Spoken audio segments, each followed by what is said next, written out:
میں خدا ہوں تیرے ساتھ چلنے والا ہوں، وہ کیسے تیرے ساتھ آ سکتے ہیں؟ ہم اکثر و بیشتر دنیا داری میں دیکھیں تو اگر کوئی ایک دوسرے کو چاہتے ہوں تو کیا ہوتا ہے؟ وہ تو گل نہیں کرنی، وہ نہیں دیکھنا، وہ تیرے کو آ کے بھی نہ کھلوے یا تیرے کو آ کے بھی نہ کھلوے.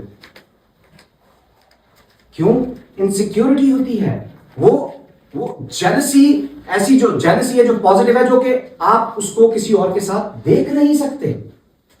تو یہاں پر بھی جو انسیکیورٹی یہاں پر یونا کے ذہن میں اٹھ رہی تھی وہ یہ تھی کہ خدا تو میرا ہے، خدا کے ساتھ تو میں چل رہا ہوں، میں اس کا نبی کہلاتا ہوں، میں خدا کے نام کو لے کر پھرتا ہوں، لیکن وہ تو گناہ گار لوگ ہیں. اور پھر 40 دن کی منادی کرنے کے بعد انہوں نے معاف کر دیا. تو کیا ہوا کہ یہ ایک جیلسی کا عنصر اس کی زندگی میں ڈیولپ ہوا. لیکن اس کے باوجود ہمیں خدا کی خدائی یہاں نظر آتی ہے اس بات کے. جی ہم آگے پڑھیں گے تیسری آیت. اب اے خداوند میں تیری منت کرتا ہوں کہ میری جان لے لے، کیونکہ میرے اس جینے سے مر جانا بہتر ہے. اتنی تنگی، اتنی ناراضگی کہ مرنا بہتر. دوسرے باب میں دعا کر رہا ہے کہ میں تم بچا لے تاکہ میں تیری ہیٹل جا سکا. اب ایک دمی خیالات پھر بدل گئے کہ میں نون معاشر. جی آگے. تب خداوند نے فرمایا کیا تو ایسا ناراض ہے؟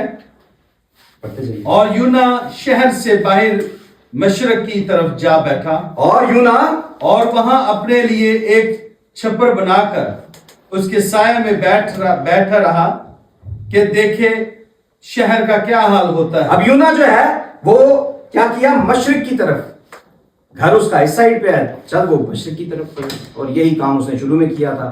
500 میل نینوا جانا تھا، اس نے 2500 میل ترسیس کی طرف رخ کیا. اب منادی ہو گئی، 40 دن پورے ہو گئے ہیں، اب تجھے واپس جانا چاہیے اپنے گھر مغرب کی طرف. وہ مشرق کی طرف چل پڑا ہے. پھر دوبارہ کیوں؟ خدا سے ناراض ہے. وہاں پر جا کر ایک پہاڑ پر کیا کرتا ہے؟ جا کے بیٹھا ہے. اور کیا کیا اس نے؟ وہاں بیٹھا ہے اور ایک چھپر بنا کر اپنے لیے، تاکہ وہ بیٹھ کر دیکھے کہ نینوا کا حال کیا ہوتا ہے. بک آف جونا جو ہے، جو یونا کی کتاب ہے، یہ فل آف تجربات، فل آف ایکسپیرینس.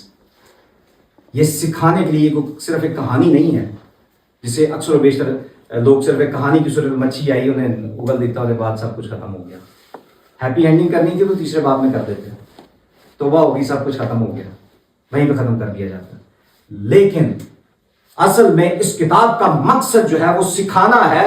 وہ اس دنیا میں رہتے ہوئے لوگوں کے لیے بھی، اور اس وقت کے نینوا اور یونا کے لیے بھی ایک بہت بڑی سیکھ اس کے اندر موجود ہے. جی تب خدا نے کدو کی بیل اگائی اور اسے یونا کے اوپر پھیلایا کہ اس کے سر پر سایہ ہو اور وہ تکلیف سے بچے. اور یونا اس بیل کے سبب سے نہایت خوش ہوا.